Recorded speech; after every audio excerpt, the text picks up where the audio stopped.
Live everywhere. Daily Co's Radio on netrootsradio.com presents David Walton. Kagro in the Morning Show.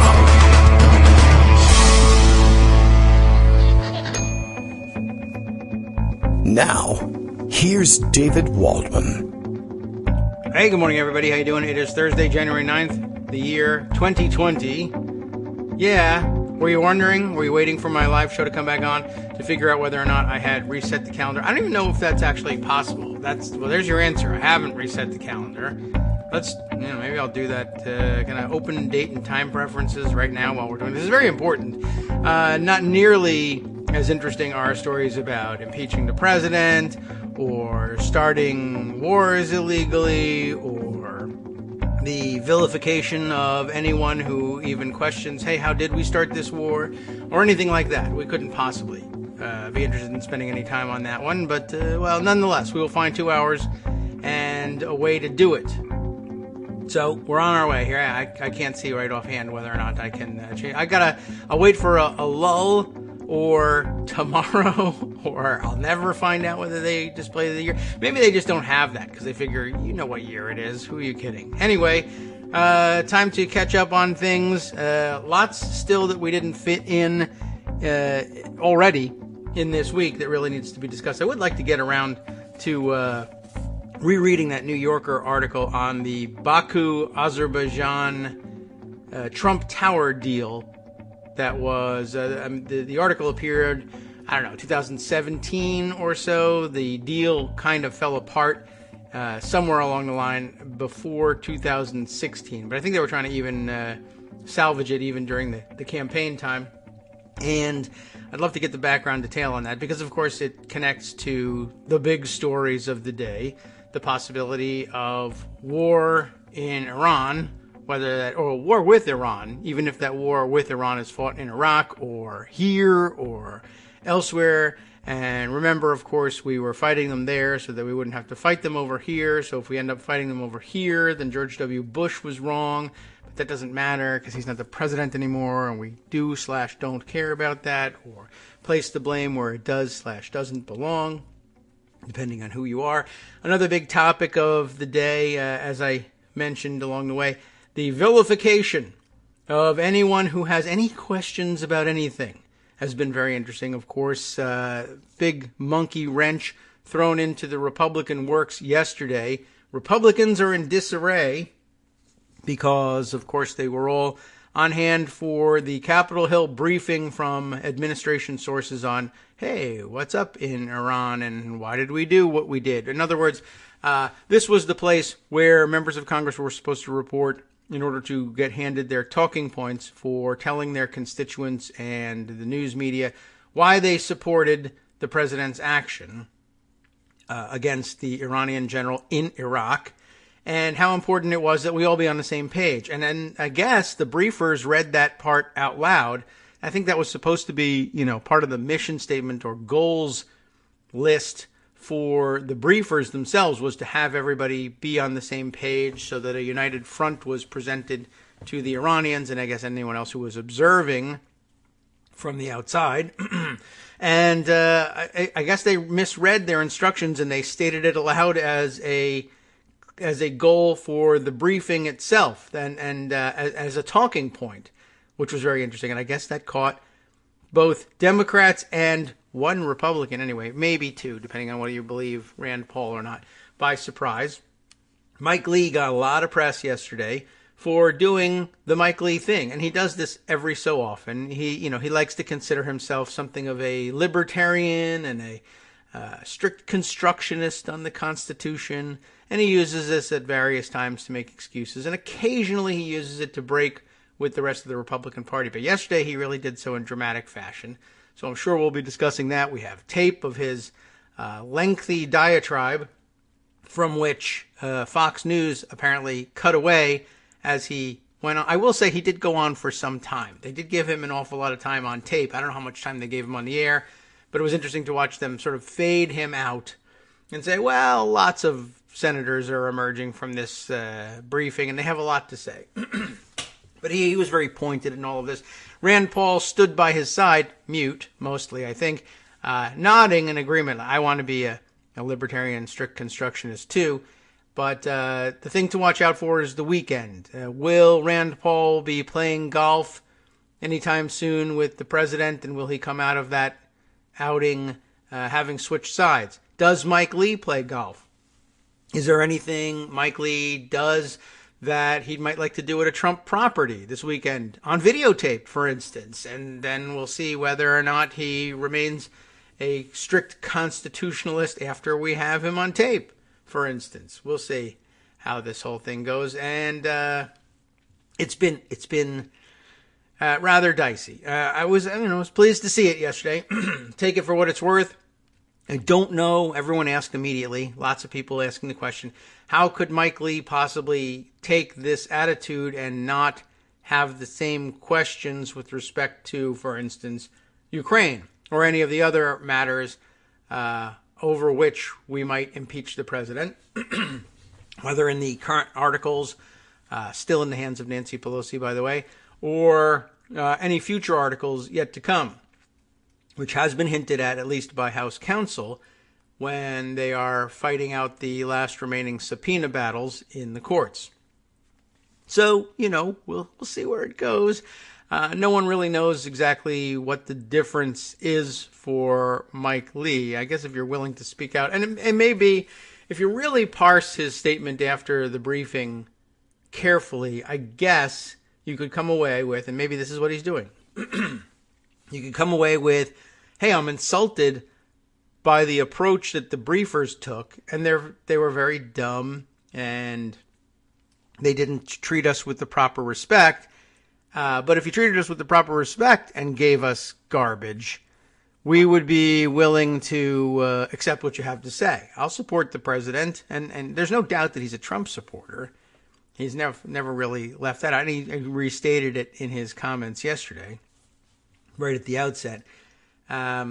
But I guess there's room for that, where maybe if he's briefed properly or privately or made Secretary of State or Secretary of Defense or something weird like that, then he may find his way to believing in what he was briefed on yesterday. It was rather funny, of course, watching all the Republicans come out and say it was a great briefing.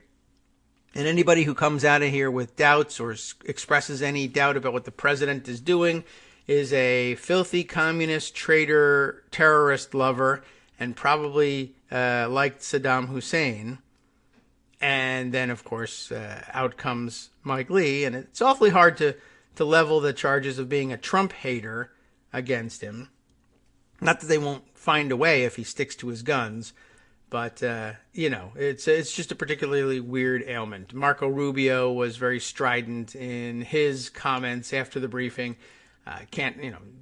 There's no way to have come out of that briefing and not be impressed. And Mike Lee and a number of others, of course, a lot of the Democrats who came out were actually very pointed in saying that not only were they not convinced, but just that the nature of the presentation was so underwhelming and unimpressive that they've rarely seen anything quite so stupid. And then, of course, they helped themselves with a big dollop of authoritarianism on the back end of it by saying there really can't be any questions. There's no room for questioning the president on this.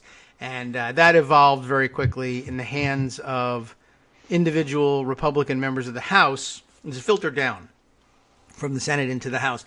House members mostly spent the evening trying to dunk on any Republicans or any Democrats that they saw on Twitter expressing any doubts, and to various levels of effect, mostly none. But yeah, it evolved very quickly into, if you have questions, you hate the troops, which feels an awful lot like the last time around, but it also doesn't feel like it's sticking the way it might in the dead of winter when the snowflakes are bigger, if you know what I mean. Okay, and if you're from the desert Southwest, maybe you've never experienced this, but Greg has. He's in Connecticut. He knows what I'm talking about. He knows the metaphor I'm laying out here. Good morning, Greg. How are you? I do, and we do have to get the language precise. Basically, if you don't agree with what Donald Trump is doing, you're a commie pinko Yes. Ayatollah sympathizer. Yeah, oh yeah, that's a new one. The Ayatollah sympathizer or Ayatollah lover or who knows whatever. But the Ayatollah is back in the language. That's nice. To your point, which is right on the money about how it's playing, and it's not 2003 Redux. Lindsey Graham says Trump's speech from this morning will be remembered long after his second term. He also says it's as good as Reagan's tear down the wall speech. That's what Lindsey Graham says. Molly Jong-Fast, I think, has a much better take on it. You know, it was a great speech because after it, the word Adderall and the phrase "I voted for Hillary Clinton" were trending. Yeah, I didn't get to actually see it live. You should. It's very short and it's very disturbing. Yeah, I'm just gonna lick and smack a little bit. Right, as Jeff Greenfield, the longtime observer, used to say. Yes. Hasn't anybody talked about how off that speech was? Off. Oh. Yeah, it was off for a variety of reasons. He didn't look well, and right. Of course, he read from a teleprompter, which isn't his best he's not really move. good at that. And it was infuriating. And the reason it was infuriating is he spent more time blaming the black guy who used to be in the White House for his mistakes than he did anything else. And I made the point yesterday, and still think that's the case after reviewing the speech, that was really his main point. He wanted to remind his base that Obama screwed up and I came to save you all, because you need a white guy to recover from the black guy's mistakes, who never should have been in the White House in the first place. That was the purpose of that speech. I guess so. So he says, the reason that we had to do this is because Obama spent all this money allowing and funding the terrorist campaign Iran is doing in the Middle East. Yeah, so that's why I want to talk about his Baku hotel at some point. Yeah. Yeah. So, so we had to go in there and do that. Now, that wasn't just a one-off. Mike Pompeo went out on the Sunday shows and said the same damn thing without being challenged by people like Chuck Todd. Well, they'll have to leave it there. Well, I'll have to leave it there, right? And but it's a really important thing that he said, completely wrong, but the basis for why he's president. And so it was no accident. That was the speech, and then he just put a whole bunch of words around the rest of it. So you're right; it's not playing very well. There's there were already 4 post assassination polls coming out saying that Trump wasn't getting a lot of benefit. Again, I'll make this point again. I think that people have rallied around Trump to the extent that they're going to around the impeachment, and then when he does something else and expects a rally, there's no juice left in that bottle. Yeah. Yeah, I guess they could be forgiven for gambling that there might be a second. Well, bump, Clinton, but, and look what happened to him when he got impeached. Right. And well, you're not Clinton. They keep comparing himself to normal presidents. You're just going to keep getting that result. But okay, but so do the pundits, and keep I'm just telling you they're wrong, and we'll give you some examples of that. But this is out just now, exclusive. Right now. Americans say Soleimani's killing made U.S. less safe. Trump reckless on Iran. That's a public poll. USA Today, Ipsos. Americans by more than 2-1 say the killing of Iranian General Qasem Soleimani has made the United States less safe amid broad concerns about the potential consequences ahead. A majority of those surveyed, by 52 to 34, call Trump's behavior reckless.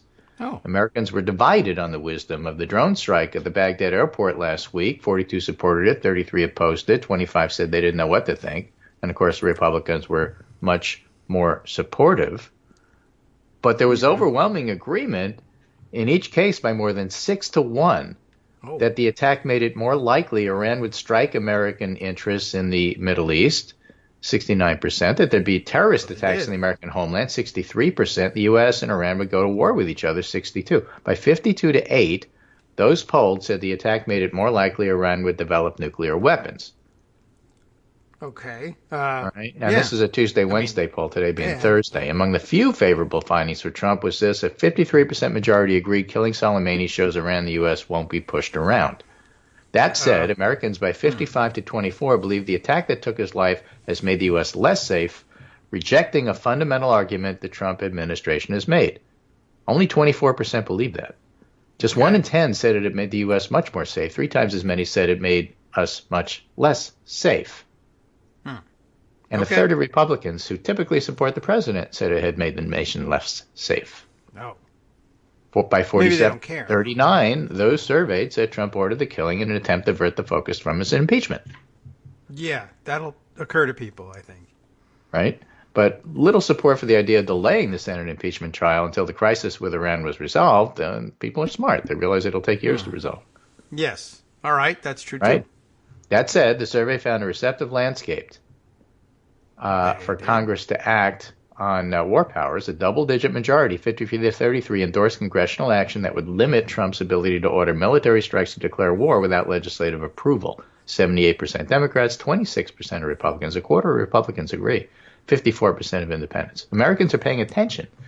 9 of 10 were at least slightly aware of the drone strikes. 2/3 are very or somewhat familiar with it. So people are paying a lot more attention to this than they are, let's say, that Mitch McConnell doesn't let anything from the House pass because he won't bring it up to a vote.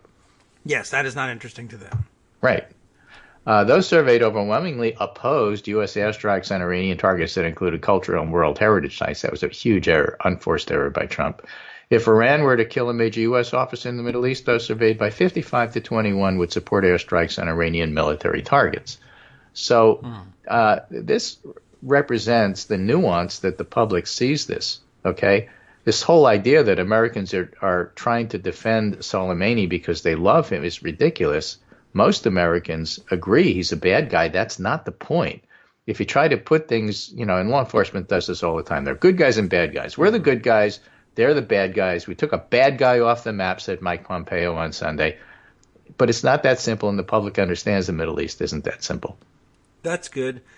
Yeah, I mean, that's true. It's really never was going to get any traction. The idea that people who have questions or outright oppose things, well, they just love Soleimani, and no one knows who he is. They still don't know really who he is. We all learned about a week ago, including the president. And maybe that has something to do with it, in addition to it being a rerun. People are just not buying into the idea that, that's going to stick. You're a terrorist lover. That might work still. But I don't know. Soleimani, that's not something that's going to ring a bell with anybody. Right. I mean, there's multiple variations on an old joke that goes back a long way. A great and good man is toward the end of his life and is making his peace with the world, and says to God, I'm getting ready, and God says, you've been a good man. I'll grant you one request, whatever it is. I'll be happy to do that. You've been, such a good person, and an example to others. And the man says, fine. I live in California. I've got relatives in Hawaii. I'd like a bridge between California and Hawaii built. And God says, that's not simple. I mean, it's almost impossible. There's so many things going. You can't just do that. Can't you ask for something else? Huh. And the man says, sure. How about peace in the Middle East? And God says, so is it a toll bridge or what? Yeah, I'll get right on it. I'll get right on it. I mean, it's not overly funny, ha-ha, but the point is everybody understands to their bones, the core of their marrow, that the Middle East is complicated and you can't just drop a bomb and we're done, especially people who live there. But, yes. Even those who just superficially follow the news understand that. Yes. Not Jared Kushner.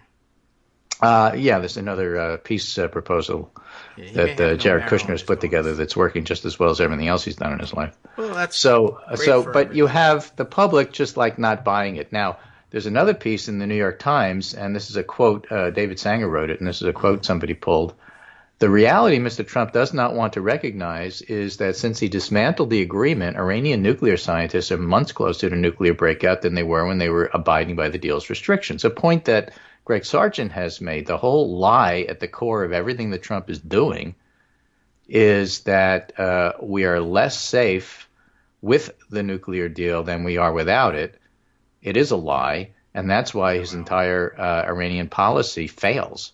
So Sanger saw somebody pick up this quote and said, thanks for picking out this line. The Iran deal was far from perfect, but measured by how much progress the Iranians made toward a weapon under it and out of it suggests that some deal is a lot better than no deal. And it's just obvious that that's the case. There have been so many people say, I hate this deal. I hate this. Well, deals aren't always perfect. and you don't get everything you want in a deal. And the great deal maker who can't make deals and is afraid of war and is afraid of his own shadow, except, the only thing he's really good at is yelling at black people. He's not in a position to make a better deal. That's a reality TV show lie, and people understand that, and they're not buying this nonsense. So it's interesting watching Republicans try to sell it. Here's a piece by Jonathan Lemar from AP talking to Republican consultants. This quote is not from John Lemar. It's from, I think, Alex Conant, one of the Republican consultants here. If Trump can project strength without having to face any real consequences, that's a clear win for him. If he can kill a terrorist and not face any real-world blowback, that's nothing but political upside for him. This is the fantasy world where all you have to do is reality TV look like you're leading and everybody will follow. And that's part of the thinking that made the Pentagon and the security team, who Andrea Mitchell called the worst security team she's ever seen in her very long career, think that they could go to the Hill and just tell people like Mike Lee, shut up and follow, and they're just going to do it. That's not how that works. It may work nicely on paper, but that's not how people think. They understand the complexities in the Middle East and that this killing, whatever you call it, assassination or raid, whatever you want to call it, was executed. He was executed. The raid was executed and accomplished its goal. But that makes us less safe, not more safe. And that's why presidents prior to Trump decided not to go that route. There's a reason for that, not because they're scared, stupid, or because they don't have any spine, because they actually think ahead and think about consequences and thought that in the end it would make us less safe than if we didn't do it. And you know what? Americans agree. So if you ask him, hey, was it a good thing that you took that guy out? Sure. He's a bad guy. Well, then done, right? No, not done. Because first of all, we don't know the consequences of this, which will play out over time. They're far more patient than we are. And secondly, it's made us less safe. It's gotten us kicked out of Iraq. If that hasn't happened immediately, it will soon. That's a Putin goal. How does that help us geostrategically? And why on earth would you consider something like that a win? And he would, I guess, say, he said, well, I got a lot of money. It's all about power. I don't give a crap about governance, I got nationally or internationally. The whole question is, does it help us keep power? That's the only thing that matters. Yeah. Although, right. I mean, and to what end do you even keep power? I want to be the puppet of Putin versus I would like someone else to battle Putin. The alternative is not having power, and that means the Democrats would come in, and you know that they're commie, simp, Ayatollah lovers. Can't have that. Yeah, right. Obviously not. Let me give you another example of how that plays out and how short-sighted that is. Okay, and this is Rachel Bidikofer's negative partisanship theme here. There's a story, I think it's in the Huffington Post. I'll have to track it down. New, Act Blue shattered its own record in 2019, routing over $1 billion to Democratic candidates in caucuses. By way of comparison, Win Red, the GOP's answer to Act Blue that launched this year, took in $101 million during the second half of the year. It's from AP News. And the headline. Okay. Democrats' contempt for Trump fuels an online caste surge. Okay. It's a great headline. But it really captures what's going on here. So when Alex Conant talks about this being a win for Trump, what he's talking about is the small sliver of the base who thinks we're safer loves what he did. And that ain't enough to win on. And let me follow up that theme because we got a new poll out of Michigan this morning from Detroit News. Most Democrats leading Trump in Michigan, with Biden and Bloomberg strongest. Buttigieg and Warren have narrow edge, but within the margin of error. Among independent voters, 27% would reelect Trump. 46% want somebody else. Yes, those are bad numbers.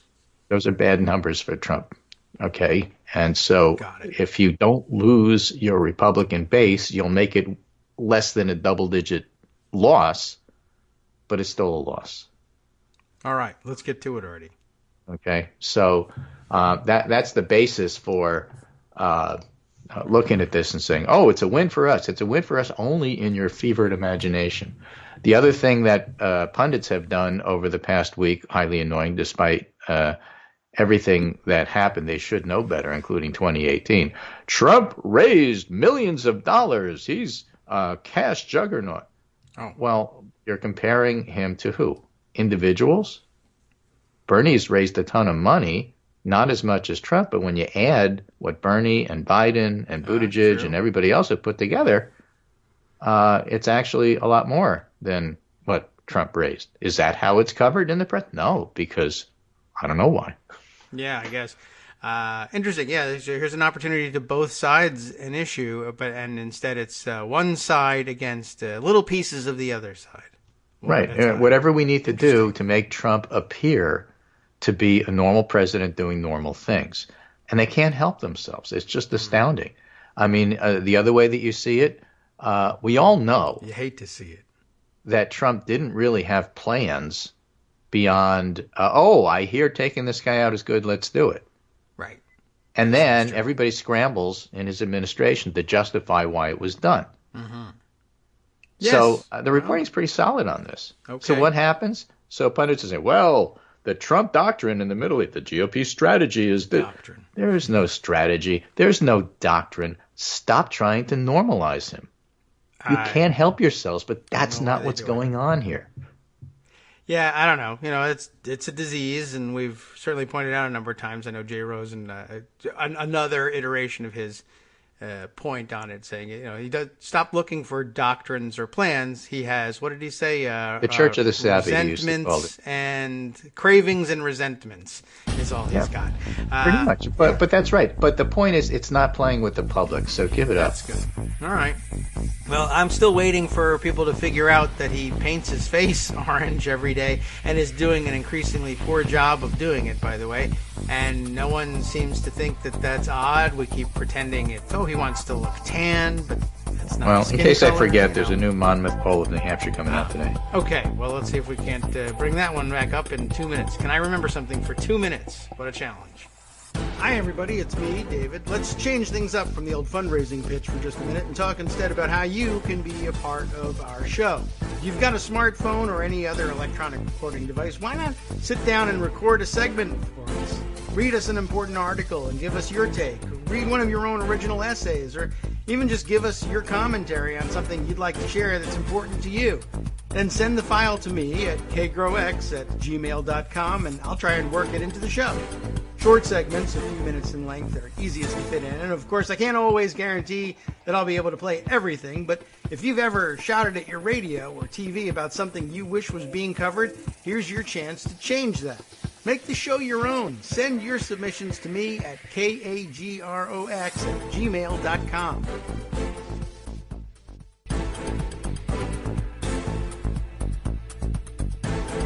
Welcome back now to the Kagro in the Morning Show here on Roots Radio. Monmouth. I wrote it down. I don't know if that's what Monmouth is first, coming out with a New Hampshire poll. Okay. And it should be out later today, which should be interesting. Because don't forget, this is the last month before things actually start happening. And so Iowa seemed years away. Actually, it's now weeks away, if not days away. And one of the interesting things about Iowa this year, yes, the rules are so complicated nobody understands them. There's probably going to be like 9 different winners, certainly 3 depending upon what category you use, you know, votes, delegates, whatever. And people who are now going through the training in Iowa for the caucuses, because you can't just show up, you sort of have to know what's going on here, are posting things like, I just got trained on the Iowa caucuses. Nobody's going to win. Wow. What have they done? It's just too complicated. I don't know what's going on here. How do they make it worse? To get a better idea of how the candidates are looking at this, somebody has pointed out, and I wish I could track this down. I don't have it right in front of me, that nobody's spending any more time in Iowa. It's no longer Iowa or bust. All the candidates' schedules have them doing something else in this last crucial month. It is very cold. Yeah, but the point is they understand whatever happens in Iowa isn't going to be definitive, dispositive, and change everything. That could be. We've seen Iowa sort of skipped before in terms of its relevance, and the more it happens, I don't know, that makes me happy. I guess maybe it'll train people Yeah, to I the don't mind, but possibility it's we just could interesting. So if do you away really with want it to make it entirely. super complicated, then change the rules and then have virtual caucuses and then not, because all of a sudden we're going to get hacked, and let's make it even more complicated how it and let's went? have 3 different ways of looking at who won. Wow. Fine. Do all of those things. Yeah. Suit yourself. Let's move on to New Hampshire and beyond. Well, people criticize because it's largely rural and white, but on the upside, there's no way of understanding the results. Yeah, So, there's always that. So I Awesome. am reminded, I was Make it reminded by one of the non-binding. political scientists in South Carolina saying, you know what happens here is going to be more important than what happens in Iowa. There's a Washington Post column that dates back maybe a couple of years now. Let's see, August 2019, so it's not that old. Okay, so not But it's any old. years. They're talking about the September debate. It's by Jennifer Rubin, and she says the next debate offers 2 kinds of candidates, and she's not talking about the wackos versus the experienced people. She says, for all the focus on policy and battles between 2 types of progressive healthcare plans, it's not clear the race will be different than presidential cycles going back to 1980. Since Reagan's 80 message, let's make America great again, I kid you not, we've seen a succession of candidates running on broad visions as exemplars of an ethos. Remember, George H.W. Bush didn't do the vision thing, although he did want a kinder, gentler American and 1,000 points of light. Yeah. Nobody understood what he was saying, but at least, he tried to go with that. Bill Clinton, she says, introduced a baby boomer-led era mixing Oprah Winfrey, I feel your pain, and giddy optimism about technological progress bridged to the 21st century. W promised compassionate conservatism. Obama offered hope and change. With a progressive era and a historic president, Donald Trump offered to erase that and take America, white Christians in particular, back to a bygone time. But here's the important thing, she says. There were policy promises associated with each, generally tax cuts for Republicans, healthcare, education, and domestic programs for Democrats. But as much as pundits and policy wonks try to ferret out details of plans that were never going to see the light of day, because no campaign proposal survives contact with reality, a reminder for the Medicare for All people. Voters pick the person they trust, who they think will look out for them, the vision they feel comfortable with. So on the other side of the divide, from people like Sanders and Warren, who have specific plans that people on our side like, she says on the other side of the divide stand Joe Biden and Kamala Harris. Yeah, they have plans. Oh, okay. So But they're selling a much more emotional, personal message. And this goes to the heart of why Biden is still standing, which is why I'm reading it. Biden is a reassuring figure, a throwback to paternal presidents who embody decency, fairness, and optimism. His campaign boils down to, look, I know if we come together, there's nothing we can't do. That gives me the strength to know we can defeat Donald Trump and once again put this nation on the path towards dignity and decency and justice. And he offers solace to an exhausted nation. After this week in Iran, you can understand why that's attractive and why I said this is only going to help Biden. I don't think it helps Buttigieg. I think he's too his resume is too thin. all right. Now, Harris did the same thing. Her campaign is perfectly embodied in her latest video ad. I drove across Iowa, meeting with people all over the state and listening to their concerns. One thing is clear, we have so much more in common than that which separates us. And people who supported Harris had a very, as people who will support all candidates, had a very emotional attachment to her. Yes. But her campaign deliberately tried to evoke those sorts of empathy, social justice sorts of things. And so, again, this is back in August. It's far from clear what Democratic voters really want for their nominee, although I think we'll have a little bit more clarity over the next month. They do want to be rid of Trump and be reassured that the U.S. is a diverse, fair, and lawful country. I suspect that voters will choose with their hearts, not their heads. And I think that's right. Harris wasn't the one. She's out. Biden is still in it. He's the one that most represents that at the moment. Contrast Biden, let's say, with one of the also-rans, a technocrat like either Steyer or Yang.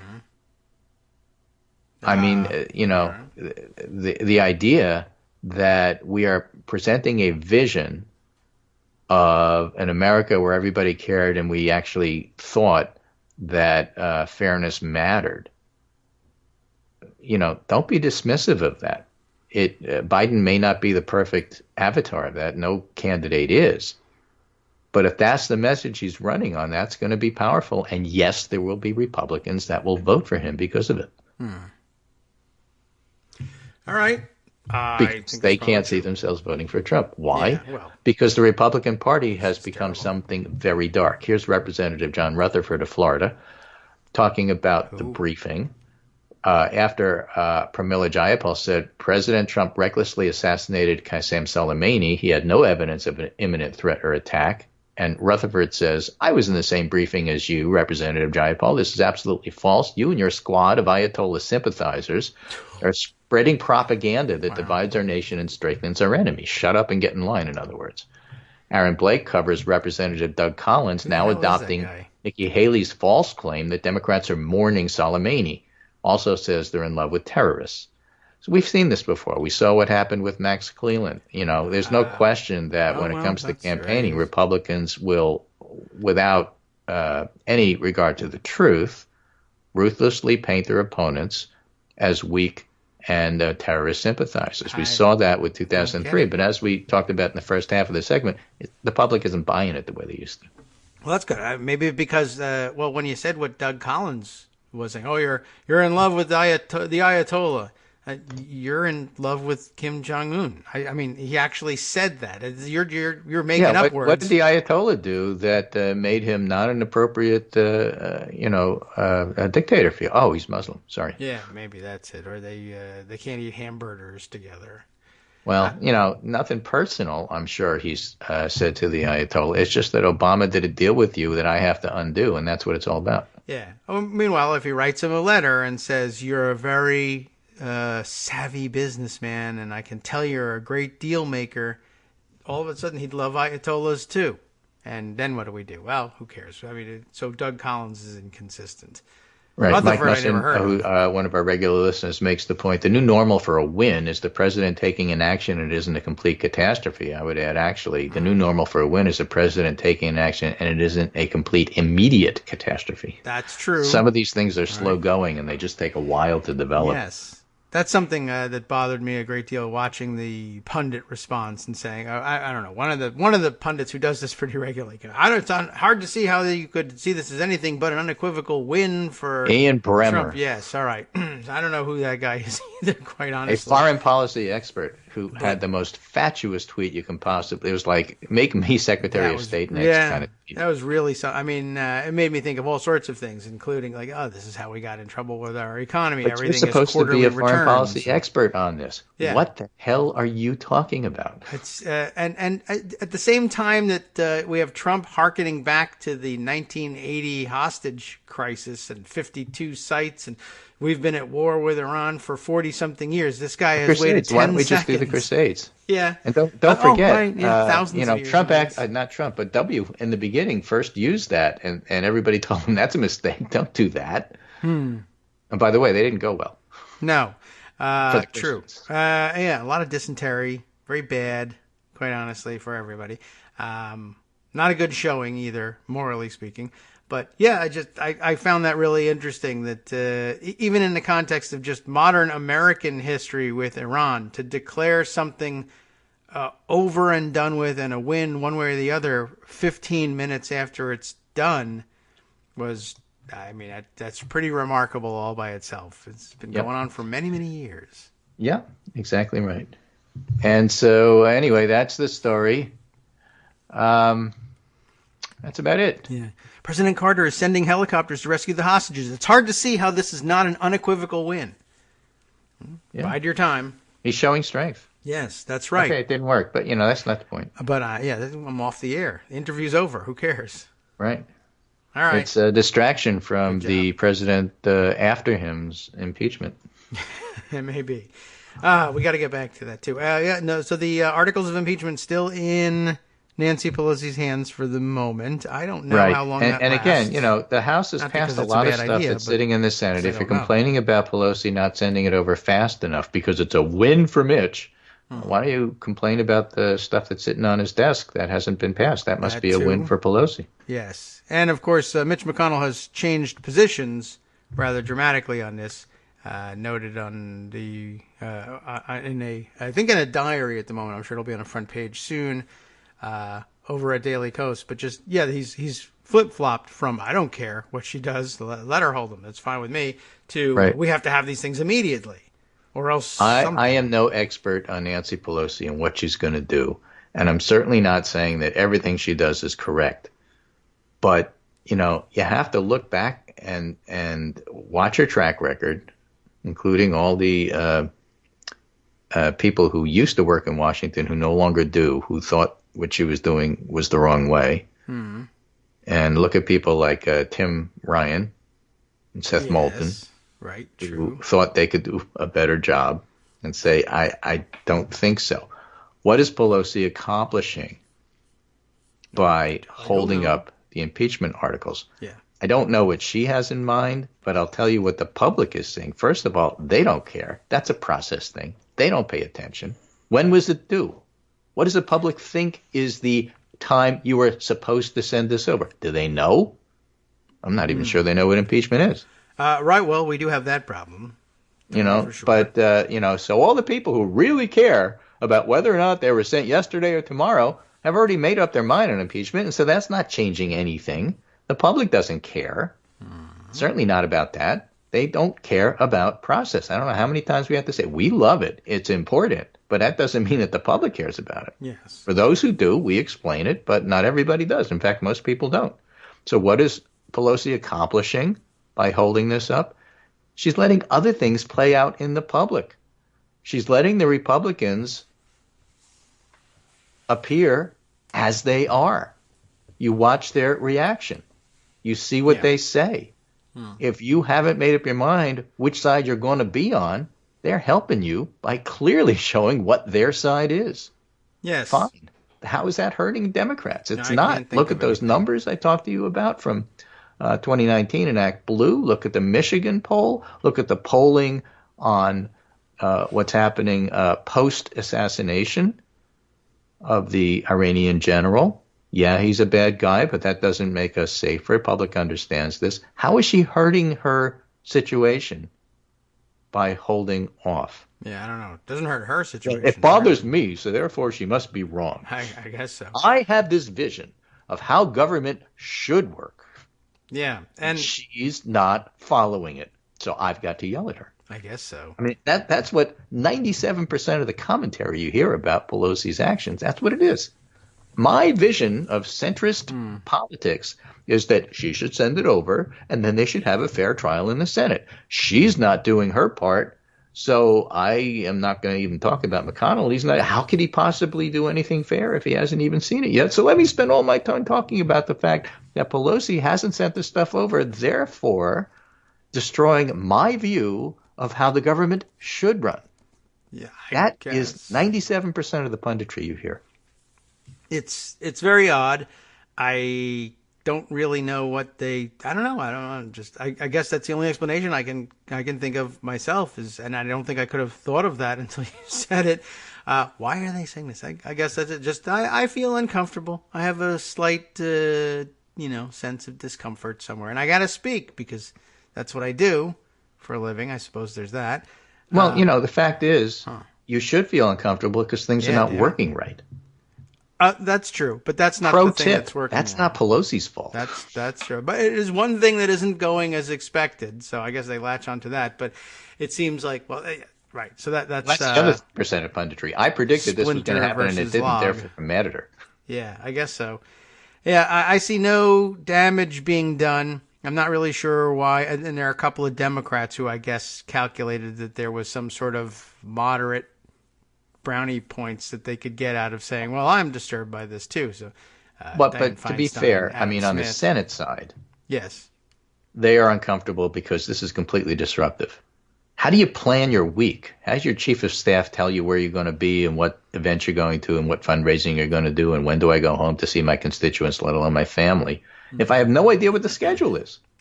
I'm that's true. one of the most but 100 powerful people in the country, and I don't even know what I'm doing tomorrow. That's rarely the case driving anyway. them nuts. Yeah. I mean, the place operates on unanimous consent. It's very difficult to know what they're going to be doing at any given time. They have an idea. They don't want to be doing this. I mean, impeachment is very tedious. Right. They don't want to be doing this. So the ones who are running for president don't want to be doing this. So you have people saying, yeah, it's about time that I think, they come up, let's get on to it. Let's do what we need to do and then get back to our regular order. They love to say that. Yes. It wasn't just John McCain. They all think that way. And this is a monkey wrench in regular order. True. Yeah, all right. Well, I'm not... Yeah, I imagine that this may come to an end soon. I don't know how much more there is to wring out of it. But I will say, they're driving the Republicans crazy. In the meantime, the public is really slow. They're slower than we are. Oh, okay, good. Then it can come to this realization slowly. If there's no benefit that comes out of it, I don't care. Hold on to them anyway. Maybe more will come. I see that what's of no benefit is rushing forward at this point. Yeah. So exactly. I'm fine with the stall. I'm fine with waiting. What Mike Lee did yesterday, for instance, in his objections over the briefing, he very well may have had the same objections regardless, had, say, for instance, the articles of impeachment been sent over and the trial begun, but they also had a briefing because bombing, got to have a briefing. He may very well have come out with the same position, being disturbed by both the unprofessional nature of the briefing and the idea that there couldn't be any dissent allowed and no questions were permitted because rah-rah. And now, of course, everybody says, well, how could you not have the same questions about Ukraine and the impeachment and the other things that the president is doing? And he may have had the same objection, but if that's post-failed impeachment, there's just not a lot of pressure to do anything about impeachment because it's over. Whereas now it hasn't started yet, and it's a relevant question to say, how could you say that about this and not say this about witnesses in the impeachment trial? He may never change his vote. He might be fine being a hypocrite, but some people, 5 people will care about his being a hypocrite. Whereas reverse the order, send those articles of impeachment, bury the charges, and walk away. No people care about his hypocrisy, and that's worse. Just objectively worse. So I say keep them. In fact, augment them, add to them, send more, or put more through the pipeline. I'd start opening more impeachment inquiries while I'm holding this one, just to show, we could keep doing this, by the way. It doesn't matter that I'm holding this one. I might send the second articles of impeachment sooner than the first. Why not? Let's mix it up. Let's see what happens here. Right. I have no logic to that, but neither does the president. And if he's surviving, so can I. So to sum up, basically, the Republicans don't have a strategy and they don't have a plan.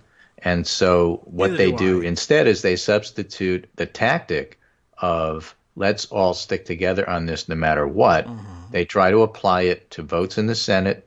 For example, witnesses, let's follow McConnell's lead in terms of when we ask for them. They try to apply it in terms of going to Congress and briefing them on what's going on. But tactics aren't a substitute for strategy. And basically, that's why they're failing. The public in their gut understands this. And that's why Trump's maneuvering here is not necessarily helping him politically. So that's really the summary of what's going on. Fine. But again, if you're a professional pundit, if you're in the punditry class, you are not supposed to be deciding that this is all good for Trump because it shows strength of win and all this other stuff, if there's no data to support that. So again, we have the Michigan poll where Trump is losing to the frontrunners in the Democratic primary. We still have the impeachment polling, the MSN poll, we're still following. By the way, impeachment is still very popular. I'm just looking at the new iteration right now. And, if anything, do you support or oppose the Senate voting to remove President Trump from office? This is the latest iteration. 54% say yes, and 40% say no. So there's been no rally around Trump in that regard. 54-40. Do you approve or disapprove of the job Donald Trump is doing as president right now? It's 52 disapprove and 44 approve. and the approval is actually down a little bit in the last couple of days, so there's no rally there. If the presidential election were held today, who would you vote for? 49% say the Democrat and 41% say Trump. So that's Trump versus generic Democrat and is losing. Iowans say, I don't know. We Iowans don't understand how it's happening. And do you believe the country is headed in the right direction or the wrong direction? And the wrong direction is 57, and the right direction is 36. So Trump's base is 35-36. We all know that. His really hardcore base is probably closer to 25-26. But the bottom line is, this is not a winning thing that he's doing. There's no evidence that he's winning on this. And the Democrats are fired up. The Republicans are fired up. It's going to be a high turnout election. And I think Trump will lose, but I think it'll be way closer than we want. And that's only assuming nothing changes, and there's a long time between now and then. There's a long time between now and Iowa, and that's in February. Which is to say that there really isn't a long time. But for a show like this, and politics, where a year is a day is a year. Right. You count them in dog years, there's a lot going on. So that's my summary for today, just to try to make up for missing yesterday. Yes, that was not your fault. I hope everything went well at your end, but Sure. I will be back on Monday. Yes. And who knows how many Mideast wars we'll have between now and then. How much? So let's hope zero. You don't want Wow. one, but I think maybe it's time to start working on that bridge to Hawaii. Yes, right. Why not? There's really no reason to start. Well, we don't benefit by delaying, unlike holding on to the articles of impeachment. Start now. Anyway, take care, Yes, and okay. I'll talk to you next week. Okay, let's do it that way. Very good. Thanks, Greg. I appreciate it. It was a extra long segment today, and we always appreciate that as well. Let's see. Where to begin? The president is terrible, and his finger painting is outrageous. And yes, the members of Congress who are testing the waters with a message of discontent over Nancy Pelosi. And Nancy Pelosi is doing it, of course, at the behest of and with the blessing of the majority of her caucus. And when they get restive, perhaps it would change. They may just be letting her call the shots. Again, I will reissue the same warning because I'm not entirely certain what the goals are at the moment. Because that could be changing. For a while, it looked like it might be possible to pressure Republicans in the Senate, maybe one or two at a time. I always figured that at best they'd get one or two dissenters on the question, for instance, of demanding witnesses ahead of the beginning of the trial, but never get to the four that they needed to lock it down.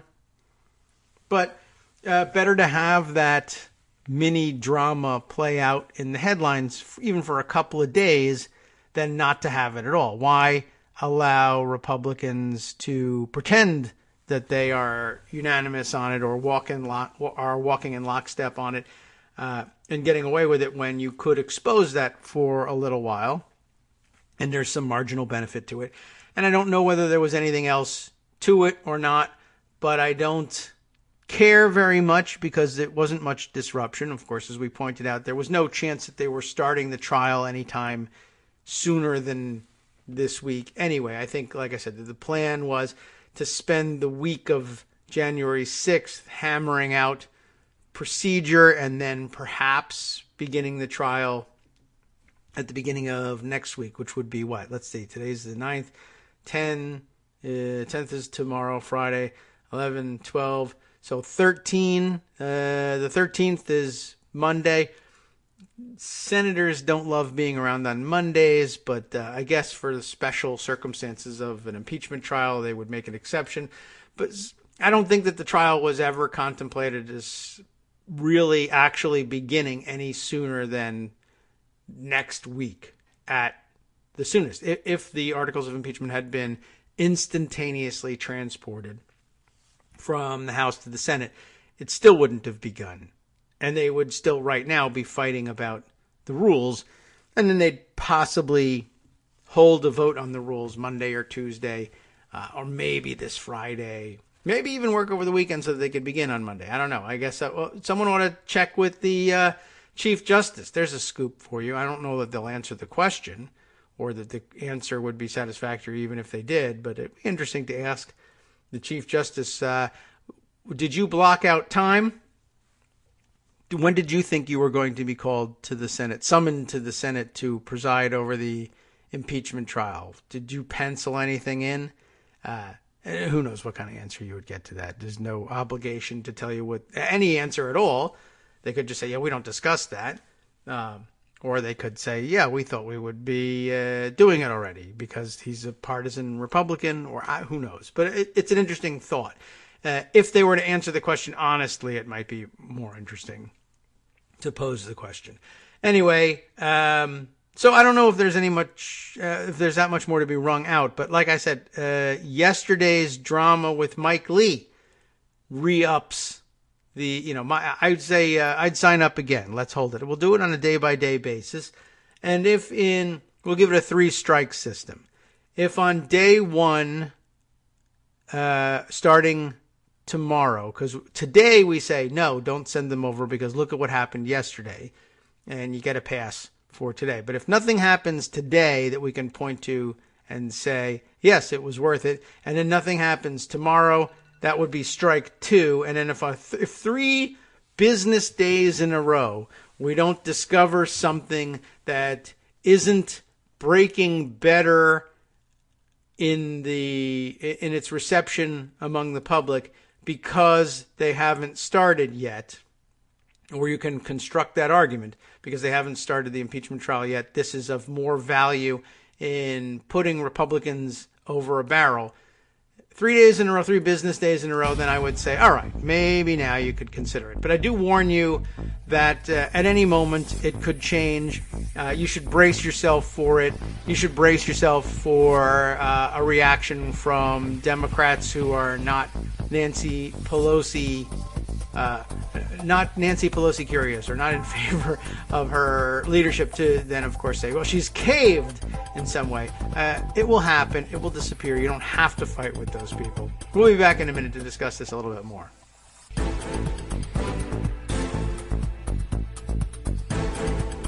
Welcome back now to the Kagro in the Morning Show here on Netroots Radio. Have I missed something here? Oh, look at that. I guess Trump is awake. And I don't know exactly what he's doing, but yeah, I guess this would be about now. Right. He's on a stock market kick as usual. Stock market at all-time high. This is interesting. How are your 409Ks doing?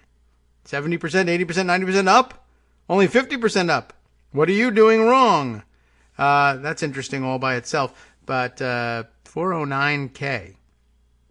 That I assume he meant 401K. Is there, if you're tweeting on a phone, let me see. I mean, does it put the numbers differently than it does on a keyboard? I don't think so, right? I mean, how do you get to 9? That's not a possible typo, I don't think. All right, well, it doesn't look like it, at least not on my phone. What about a keypad? No, I guess that doesn't do it either. I don't know. So maybe he thinks he may think it's a 409K, or he's thinking of the cleaning product, 409, 40 something, right? It's got to be, yeah. Well, it's 401K anyway, and I don't really know why he doesn't know that, or what kind of typo it is, or whatever. Maybe he's just never heard it clearly. Anyway, so there you go. Ian Millhiser was just commenting on this. My stock market's up so much, my 401K is now a 409K. I don't know what the hell that's supposed to mean, but I thought it was important that we note it. Other important news, so that we don't have to talk about the really hard stuff, is I wanted to let you all know that of this very interesting event at our house yesterday. I had a bat living in the wreath on my front door. It's a holiday wreath, despite the fact that we're all supposed to be fighting against the counterinsurgency in the war on Christmas. I will maintain that it's a holiday wreath. Anyway, this bat, and I know this is true because the bat is Jewish, he's living in my wreath. And we have it. It's a nice decoration, regardless, and it's on our front door. And I didn't think that was possible, although the last couple of weeks that it's been up there, I have at night been opening the door, put out the trash or something, and I see this bat, or what looks like a bat, what else could it be, flying away into the night sky.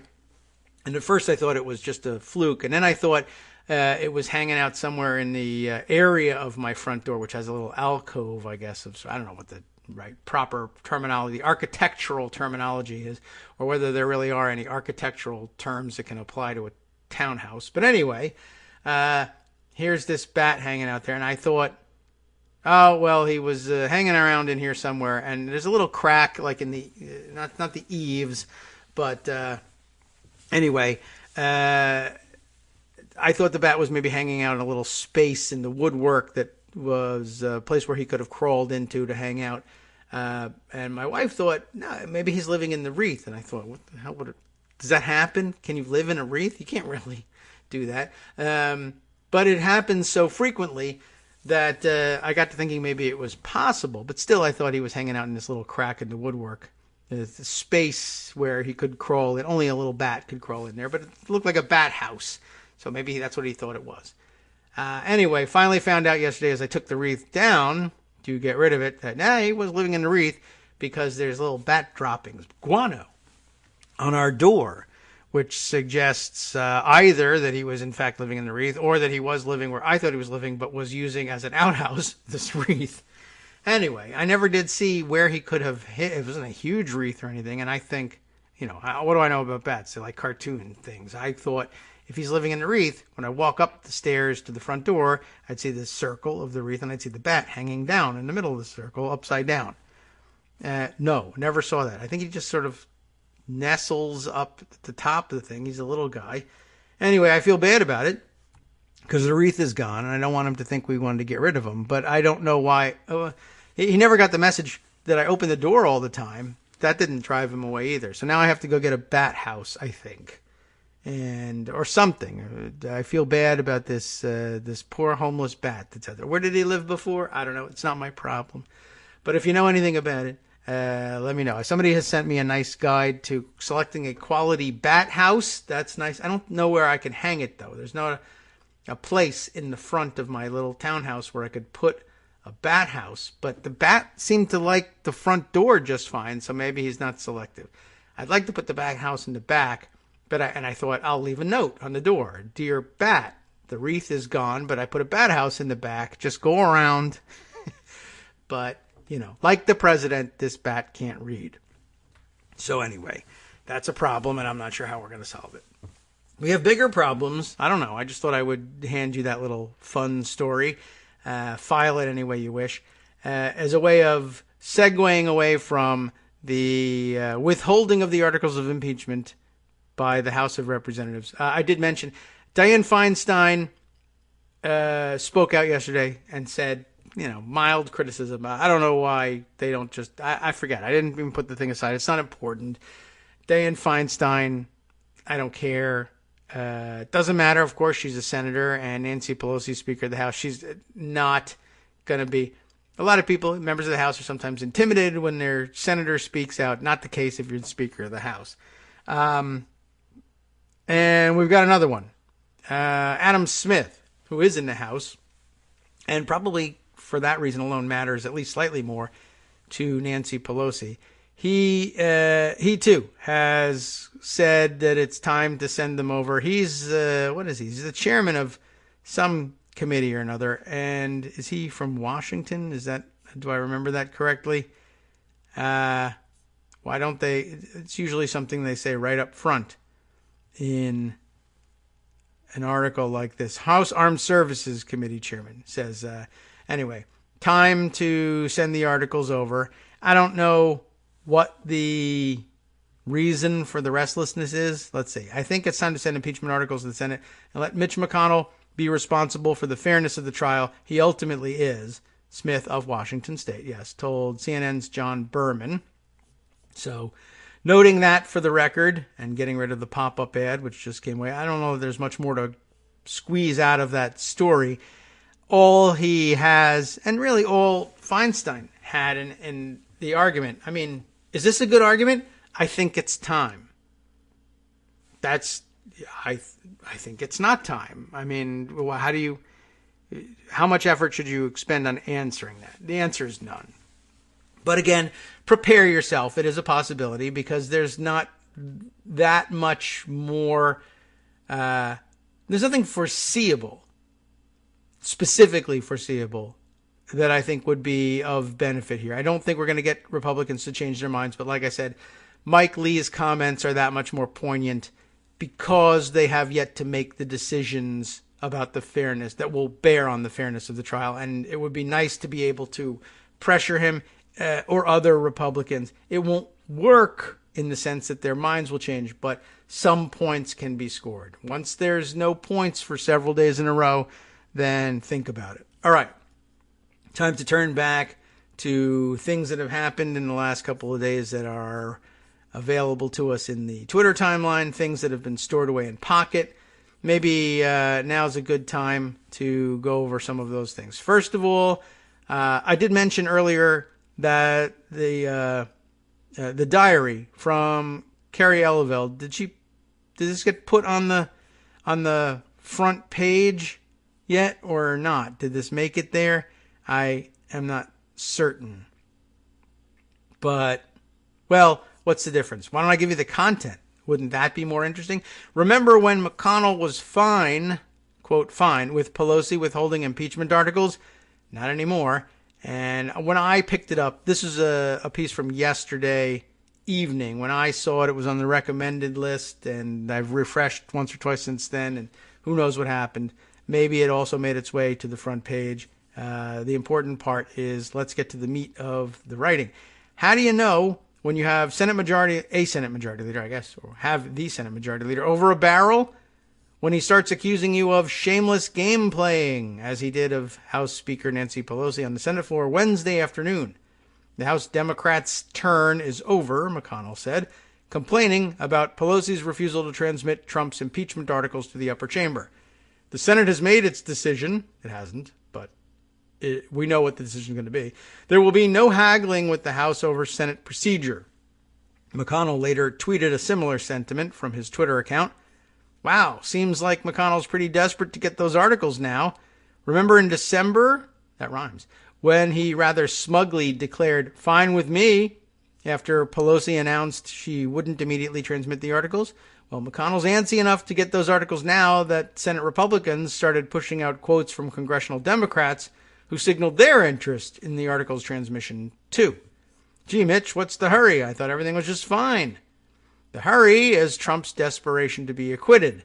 The hurry is all the new evidence coming to light that will make Senate Republicans' sham trial so much more obvious to the public. The hurry is Pelosi's strategy working just right. Give the articles some time to breathe, and more evidence of Trump's guilt will surface. Sure enough, former National Security Advisor John Bolton said he would testify in a Senate trial if subpoenaed. New emails emerged in fresh reporting from Just Security. We read those, revealing Trump's direct role in ordering the hold on Ukraine security assistance. And a federal judge ruled that Giuliani associate Lev Parnas could start sharing new evidence with the House Intelligence Committee. Now, that's true, too. We almost forgot about that. Senate Republicans are suddenly feeling anxious because every day that passes could potentially produce another bombshell that will make their sham trial even more ridiculous.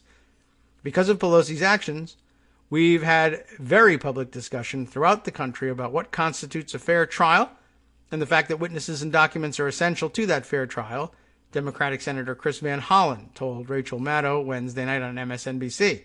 Had Pelosi relented right away, Van Hollen added, I don't think we would have seen that level of attention. I think that's true. We sure wouldn't have. We're continuing here on the other side, the flip side, the under the fold here. McConnell would just have plowed ahead with his rigged trial before the public had taken as much as a breath in the new year. I don't know how soon it would have been, but he certainly... Well, to harken back to something we said early on in this, the press would have been posing all of its questions about impeachment to McConnell, and he would have been doing his best to muddy the waters and downplay the importance of the incidents, and this limited his ability to do that, even if he wasn't really going to start the trial any sooner than now. But now he says he has the votes to proceed with his charade, or if you prefer, charade. But those votes aren't ironclad, and every day raises the specter of new pressure points that make some GOP senators more squeamish. Whatever McConnell thought he might get by accusing Pelosi of game playing, Pelosi shut it down late Wednesday. When asked by a reporter whether she would transmit the articles anytime soon, she shot back, "Do you listen when I speak?" Wow. "I said when we saw what the arena is and that we would be sending members in, I guess into, then we would send over the articles," Pelosi explained, reiterating the same point she originally made in December. "We haven't seen that, so I don't know how many more times I have to say that and how many times you want to ask it." Pelosi may have been talking to a reporter, but her response sounded more like a read my lips missive to McConnell. Interesting. That might suggest we hold on a little bit longer, or maybe it's just a 3-day thing, and that seems like a lifetime, so that works too. All right, let me mark that, make sure we got it on hand for sharing later on. All right, many things. Let me head over to Pocket. We've just been neglecting what's up in Pocket. Speaking of the supposed willingness of John Bolton to testify, I have my worries about that, of course, but no reason whatsoever why this shouldn't already have happened. I don't know why it hasn't, but House Democrats need to subpoena Bolton to testify to the Intelligence Committee or to anybody at this point, just to test out the waters. If we have any doubts about what he's going to do, then we might as well test it out. And honestly, I think it's probably best to test it out outside of the impeachment trial first. You know, nobody wants to show up at trial and have no idea what a witness is going to say. If you're going to fight for getting him as a witness, you better know what's going to come out of his mouth, and you'd probably be well served to subpoena him now. And many people making that argument, and among them Brian Beutler, who does it right in the headline. Subpoena John Bolton, Democrats, with a picture of Adam Schiff illustrating things. I think you all kind of get the picture as to why. But let me see if I can pick up some of the flavor of how Brian puts it, because there's often good points in there. After indicating for weeks that he'd seek guidance from a federal judge if he received a subpoena from House impeachment investigators, promising in essence to delay the proceedings indefinitely, former National Security Advisor John Bolton has announced that he will testify in President Trump's impeachment trial, but only if he receives a subpoena from the Senate. Bolton's arbitrary decision to comply only with some subpoenas and only at certain times has cast a bright light on the shamelessness of the Republicans' ongoing cover-up. The only reason to reject his offer is to conceal evidence, but it also raised the immediate question of whether House Democrats would finally issue Bolton a subpoena of their own and set about to enforce it aggressively. They have subpoenaed him, but they dropped the subpoena while they were battling out the McGahn and Kupperman cases. Senate Republicans would have made such a subpoena unnecessary had they promised to seek his testimony.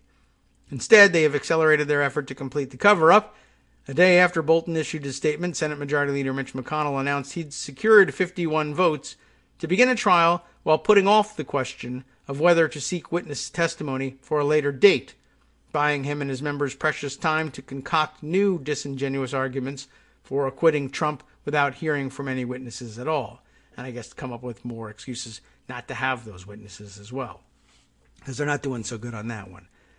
That trial can't begin under Senate rules, so far, until House Speaker Nancy Pelosi transmits the articles of impeachment to McConnell, which leaves the two leaders deadlocked until she decides what to do next. Let the trial begin, or leave Republicans in limbo while seeking Bolton's testimony themselves. I think the time has passed. She should send the articles over, said Senator Chris Murphy of Connecticut, which is a bit of a surprise, too, to add his voice to this. I would have thought he would have waited. But, all right, it's interesting that they're getting antsy. I'm going to pause here to say maybe that's an even better, that's probably the point of the rest of the article, and I should just read. But at this point, what if we want to move on to something else? I just think that subpoenaing Bolton in the House now would bolster the case for holding it. I still think the case internally for holding on to the impeachment articles is the three strikes plan. I think that's a pretty good one for our internal purposes, but I don't know if it helps anything in the press. They would just say, well, this is just about political points for Democrats. That's not a good reason. A better reason would be to say, well, we heard Bolton, and everyone immediately realized that there was no logical reason, nothing but partisanship could induce him to say that he would testify to the Senate and not to the House. And the outcome in the McGahn case seems clear. He has no legal basis for refusing a House subpoena. And if he is continuing to play the Republican and Trump administration game of selective response to subpoenas, then that's important and we need to know that. But by way of justifying the delay, continuing to justify the delay of the impeachment articles, you say, well, there's active investigation going on. We may have to augment these articles. We may be just fine sending these over and then sending new articles of impeachment later. But this inquiry isn't closed. That's why we're not transmitting them. We're actively still fighting with John Bolton. And if everybody can see that happening for real out in front of them, then you give some more life to more objective reasons to withhold the articles for a little bit longer. Back to the article. Senate Minority Leader Chuck Schumer echoed this advice, noting the Speaker has said all along she wanted to see the arena in which she was playing when it came to a trial so she could appoint impeachment managers. Now it's becoming clear that Mitch McConnell wants to do everything he can to avoid a fair trial, so she has some idea of what's happening. Well, I don't know if I agree with that, but okay. Schumer's view reflects the strategy Democrats set in motion before Bolton chimed in. Delay the trial until Republicans announce whether they would rig it or not. Maximize pressure on them to conduct a fair trial, but make their cover-up scheme clear to the world if not. With Bolton's statement in hand and Republicans grasping at inane justifications for not issuing him the subpoena he's requested, House Democrats should change plans, issue him a subpoena themselves, and advise Republicans that the trial won't begin until Bolton testifies, in one chamber or the other. Bolton rested his decision to honor a Senate subpoena on the idea that the truncated timeline of an impeachment trial would leave him no time to seek a court ruling on whether a congressional subpoena overrides Trump's dressed-up efforts to obstruct the impeachment inquiry. It does not appear possible that a final judicial resolution of the still unanswered constitutional questions can be obtained before the Senate acts, he wrote, adding that his decision reflected his efforts to resolve the serious competing issues as best I could. No consistent or defensible principle underlies any of Bolton's pronouncements, beginning with his ridiculous assertion, issued as one government witness after another defied Trump and provided testimony to the House, that complex legal questions would require him to seek input from a judge about whether he could appear for a deposition. But having agreed that when push comes to shove, he'd testify without a judge's blessing, his argument for defying a House subpoena would be weaker still. Bolton would presumably claim that by sitting on the articles of impeachment while compelling his testimony, the House had created a window of opportunity to seek court guidance after all. House Democrats should dare him to do just that. Their decision to place Trump's impeachment in limbo hasn't harmed their party politically at all, but it has driven Trump and the Senate Republicans somewhat mad and drawn extensive scrutiny to the fact that they're engaged in a cover-up. Issuing Bolton a subpoena would create three potential paths, one by which Bolton, having already agreed to testify to the Senate, seeks permission from a court to testify to the House, prolonging Trump's agony for at least several weeks, another by which he testifies to the House directly, and a third by which the Senate Republicans relent and agree to bring their cover-up to an end. Any of these outcomes would be advantageous to Democrats. The alternative, by contrast, is fraught with risk. Transmitting the articles to the Senate without first subpoenaing Bolton would stake everything on a final climactic Senate vote on whether to complete the cover-up or not. That would be a difficult vote for vulnerable Republican incumbents, but once they cast it, it's unlikely we'll ever hear testimony from Bolton or any of the other witnesses who have refused to cooperate with the impeachment inquiry. Subpoenaing Bolton now puts him in a bind, while his offer to honor a Senate subpoena is live. Once the trial's on, he can resist all future efforts to secure his testimony by noting, however disingenuously, that the Senate chose not to subpoena him. The impeachment process ended, and he will respect Congress's decision. Democrats can maximize the likelihood that the cover-up fails without sacrificing any of the eventual upside of forcing Senate Republicans to acquit Trump in the face of overwhelming evidence of his guilt. They should leap at the opportunity. And I agree, that's the end. Unspoken here, but probably agreed to, would be, of course, if you were to hand the articles of impeachment over to the Senate and then say, all right, well, we can't defeat your 51 votes for a procedure which has us begin the trial and then later, after opening arguments are made, vote on whether or not we'll hear from witnesses, right? At which point Democrats would say, well, we want to hear from, among others, John Bolton, and are answered by Republicans. If you wanted to hear from John Bolton, why didn't you subpoena him in the House where you control the procedure? And then we'll say, whoops, I don't know. Or we could say, well, we did. Well, then why did you drop the subpoena? Well, that was a strategic thing because court rules and yada yada and Don McGahn. No one's going to understand that. Subpoena him and sue. And you won't have a resolution from the court before the impeachment trial begins, but at least you'll have an answer to, well, if you wanted him to testify so bad, why didn't House Democrats subpoena him? They did. He's just refusing. Well, he did, and then they dropped it. Yeah, but then they did it again. So he's been subpoenaed twice, and we haven't heard from him. Try that. That's my suggestion for you. And I think that Brian would largely agree with that one. Let's head back into Pocket and see what else we need to share with you. Gosh, there's a lot. Man, all right, fine. Another break coming up, but in a couple of minutes. Let's see if we can't throw this one in here. This is a bit of a change of pace, but maybe we can get it in before the break. Have you heard this one? This is sort of off of this path. Washington Post, Mnuchin, remember him? Secretary of Treasury. Mnuchin seeks delay of proposed disclosure of Secret Service spending on presidential travel until after election. What a convenient time to release your accounting of how much it has cost taxpayers for President Trump to golf as often as he has.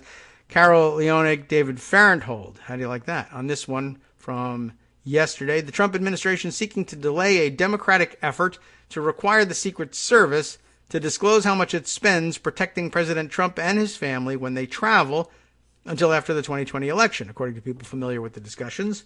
It's amazing that it takes a Democratic effort to do it. It should be a small d Democratic effort. Everyone should want to know this, but apparently they don't. The issue has emerged as a sticking point in recent weeks as Treasury Secretary Steven Mnuchin and key senators have been negotiating draft legislation to move the Secret Service back to his department, its historic home. I didn't realize it had moved, but makes some sense.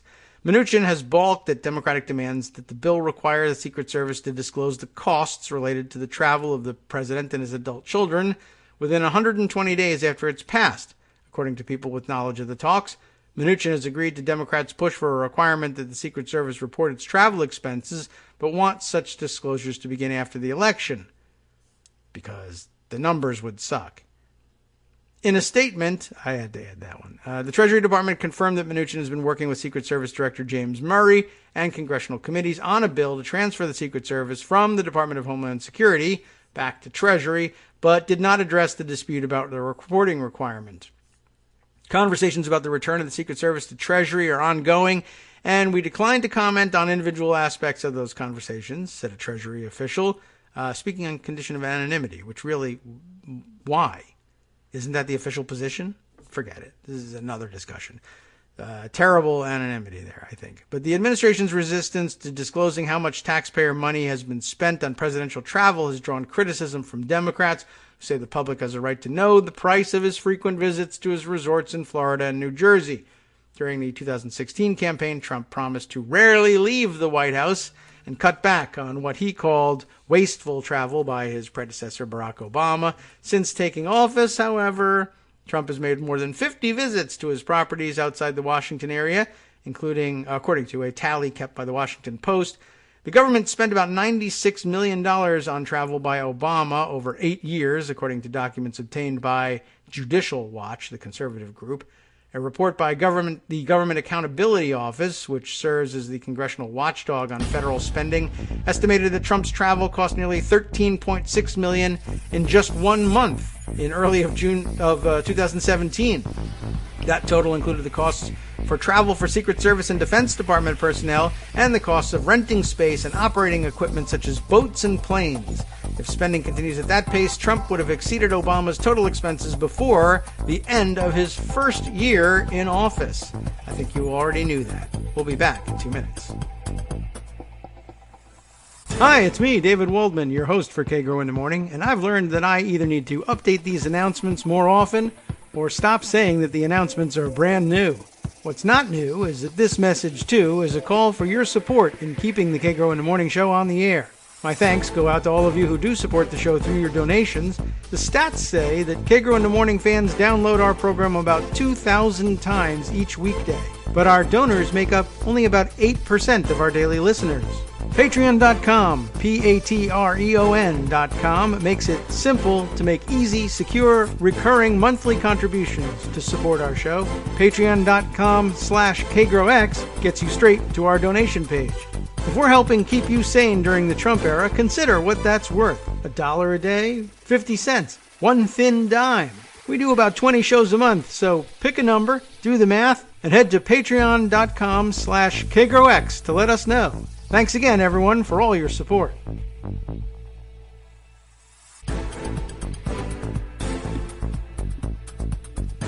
Welcome back now to the Kagro in the Morning show here on Networks Radio. I can see the end of the show in sight, and I know we're not going to get to all the things that we want to get to. And my instinct is, at first, to run away from the rest of this story about Secret Service spending, but it requires discussion.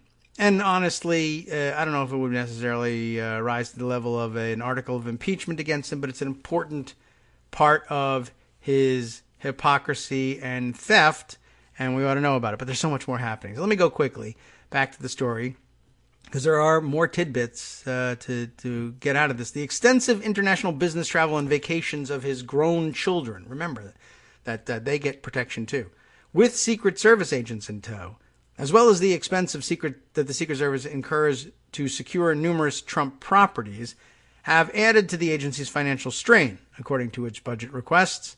Since their father was elected, Trump's sons, Eric and Donald Jr., have made business trips to overseas locales, including Ireland, Scotland, Dubai, Uruguay, and India. In 2017, Eric Trump's visit to a Trump building under construction in Uruguay cost taxpayers $97,000. But exactly how much the frequent travel of Trump and his family have cost taxpayers is unknown. Now, some law. A 1976 law allows the president to designate one primary residence outside the White House for the Secret Service to protect full time. It also requires the agency to report to Congress semi-annually the costs of securing that property. The measure did not anticipate a chief executive who regularly visited that one property, as well as multiple others. The Secret Service has failed or been late in recent years to provide even those limited cost reports. Why? Because there's no penalty. Nobody gets in trouble. Nobody goes to prison. Nobody's fined. Nothing. Another one of those toothless laws that relies on norms.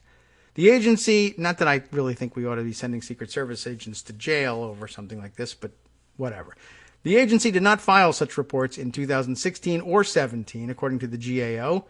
It has delayed submitting subsequent reports, filing a recent report in November that was due in March. Agency officials have cited staff changes as the reason for its failure to submit 2 years of reports. The Secret Service did not respond to a question about its required reports. A spokesman declined to answer questions about spending on presidential travel, saying they don't discuss protective means and methods. And I understand why, but that's why you have this law instead. But since the law doesn't work against people who just don't give a damn, then there's nothing you can do. The White House has also declined to share information with the GAO. Not that the GAO is very good about enforcing these laws. See the Trump Hotel and the prohibition against leasing the building that it's in to a government official, but they blew that off. The White House has also declined to share information with GAO about how much it spends to coordinate Trump's travel. In March 2017, the office sought to tally the cost of Trump's frequent travel to Mar-a-Lago based on a question from Congress. But for 2 years, the White House counsel's office failed to answer questions about costs associated with coordinating travel for the president, according to a GAO report. Last year, Senator Dianne Feinstein, who says, hurry up already, and other Democratic lawmakers saw an opportunity to push for more transparency and strengthen the reporting law when Mnuchin began seeking bipartisan support for a bill to move the Secret Service, which the Treasury Department said would improve the agency's ability to carry out its mission. By the way, I think Nancy Pelosi should go and say, I think it's time for Dianne Feinstein to stop holding up the works about moving the Secret Service back to Treasury with her frivolous demands for transparency about Trump's travel expenses and just get to it already and see how she likes it. Now, that's totally different. What an outrage. Originally created by Treasury in 1865 to help stop rampant counterfeiters, the agency was housed there until 2003 when it moved to Homeland Security in the wake of the 9/11 attacks. Secretary Mnuchin came to me last year with a proposal to move the Secret Service to the Treasury Department. Why? Feinstein said in a statement, as part of that effort, I proposed blah, blah, blah, the costs, greater transparency, yada, yada. Good move, but why consider it at all is one question. Like, what's the difference? Who cares? And why would Mnuchin want it back? I'm sure it can't be for good reason. Feinstein wants the Secret Service to make annual reports of its travel costs, but beginning a few months after Congress authorizes the transfer, according to people familiar with the talks, why not immediately? But in a December 23rd letter to the Senate Judiciary Committee, Mnuchin said he was strongly opposed to that earlier reporting requirement. Instead, he's seeking an annual report that begins in fiscal year 2021, releasing information in December 2020 at the earliest. His demand for the delay in reporting is likely to reduce Democratic support for the bill, according to people monitoring Mnuchin's proposal. The available records about Trump's travel provide only a snapshot of the costs to the public. The GAO, for instance, found that his first 4 trips to Mar-a-Lago in 2017 cost the Secret Service about $1.3 million each. Other agencies also spent money on these trips, by the way, bringing the federal government's total spending to $3.4 million per visit to Mar-a-Lago. Trump has made 22 more trips to Mar-a-Lago since then, according to a Post tally. If the Secret Service's costs remained constant, that would mean more than $28 million in further spending by the Secret Service alone and $75 million from the government in all, and just on a small fraction of Trump's total travel. Another snapshot came in March of 2017 as the Secret Service was still adjusting to Trump's large family and frequent golfing trips. The agency asked Congress to add $60 million to its budget just to handle Trump's travel, according to internal agency documents viewed by the Post. The Secret Service has also disclosed how much it spends on golf carts to protect Trump and escort him during golfing outings. These carts, leased from third-party vendors, not Trump himself, that has changed, have cost the government $588,000 since 2017, according to federal spending data posted online. By the way, I had heard that had changed and they were leasing from third-party vendors. What I don't know, because I never trust, the reason I ask is because I never trust Trump on anything and I haven't seen any paperwork. For instance, who are these third-party vendors and how do I know that Trump doesn't hold an interest in them? Is there any paperwork? I don't know. Maybe, maybe not. Farenthold is usually pretty good about that stuff, but I don't know that that's a question he gets to. Are they leasing is the third party DJT Golf Carts LLC by any chance? Or does he hide it better than that? I have questions.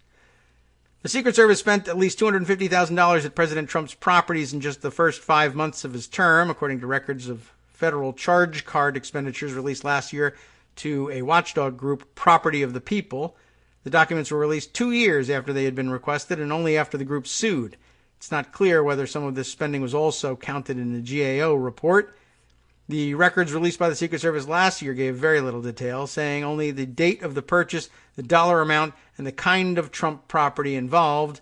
They don't give the reasons for the purchase. And I'm also bringing to mind the $1,000 bar tab that they ended up putting on the government bill as well from down in Mar-a-Lago. Lots of things make it in there. Good thing to keep an eye on. Probably doesn't rise to the level of any articles of impeachment, unless, of course, I guess if they do the forensic accounting and show how much of it he's pocketing, it could be a domestic emoluments clause violation, and maybe that would rise to the level of an impeachable offense. Who knows? All right, let's see. Turning to a different screen entirely, I grabbed a Greg Sargent tweet that was going by just to sort of update you on this. This is happening today in the House. They'll be voting on the War Powers legislation, or is it a resolution? I'm not certain what form the legislation is taking in the House, but the House is taking up its effort to limit Trump's war-making powers under the War Powers Act, and this has a mirror in the Senate, and this is the effort that Mike Lee said he had changed his mind on. I guess it's Senator Kaine has introduced the companion legislation in the Senate, about which Senator Lee had said he was interested but undecided before going into the briefing, but came out of the briefing having changed his mind, having committed to supporting Kaine's effort. So Greg Sargent is tweeting about this situation, and about Mike Lee, I guess, has spoken out again. Greg begins by tweeting, "This is horrifying. Senator Mike Lee just gave a new interview about why he erupted over that Iran briefing. Lee said officials refused to say whether they'd seek congressional approval for the hypothetical assassination of Iran's supreme leader." And Greg's got a new piece about that. Yes, I guess he figured out that that wouldn't be a breach of national security in any way. But he was mentioning in his comments yesterday, Mike Lee was, that one of the really disturbing parts of all this is that they couldn't get the briefers to describe to them or agree with any of their hypothetical examples. They couldn't get any sense of under what circumstances the briefers believed that under current law the president would have to seek congressional approval beforehand or consult with Congress in any way beforehand about any particular kind of military action. In other words, they threw out a couple of hypotheticals, and I think Lee was admirably cautious. He wanted to lay that out as an example, but he was afraid, like, well, would I be jeopardizing national security if I made mention of even something as, I assume, as dumb and reckless as the assassination of Iran's head of state, the supreme leader, as we say they call him. I don't know whether that's really a good translation or not. But anyway, and I guess they figured out, no, well, everyone can kind of imagine that. It's not like you'd be giving away operational detail to say that you asked hypothetically about that. But unfortunately, the answer is no, we wouldn't have to ask for permission about that either. So, it's an emerging thing. It's always been out there among Republicans. Republicans have claimed from time to time, but always sort of believed that the War Powers Act was unconstitutional to begin with, that the president's inherent powers as commander-in-chief trump the old, outdated clause about Congress reserving for itself the power to declare war. That war is just, military action just really isn't executed that way anymore. And almost anything, because they built in the excuse over the years for the president to act unilaterally without consultation with Congress in the event that it was necessary on an emergency basis because of an imminent threat. So a defensive action wouldn't have to require congressional authorization ahead of time. That is contemplated by the War Powers Act and by most of the authorizations for use of military force that we have adopted in the years since the passage of the War Powers Act. And that has made, that was supposed to be a common sense concession to the nature of modern warfare. essentially. And we didn't want a president feeling like he had to dither if it was defending American lives with the armed forces. That's what they're for. And the rules of engagement shouldn't, or they would have to contemplate defensive action without prior authorization. Once that was established and accepted, basically one administration after another, yes, including Democratic administrations, not just Obama's Democratic administration, but all Democratic administrations, and I think to a greater extent Republican administrations who've been much more aggressive with this stuff, they've realized that there is this exception, and I think Republicans are far more aggressive in simply saying, well, what this really and truly means in practical terms is that no matter what it is you want to do, if the president is willing to declare that this was a defensive action, whether the declaration or whether the conclusion makes sense or not, invoking that term brings with it a whole bunch of assumptions that Congress will be, for the most part, and has been and will be in the foreseeable future, afraid to challenge, and which courts ultimately just don't want to touch. They consider that a political question.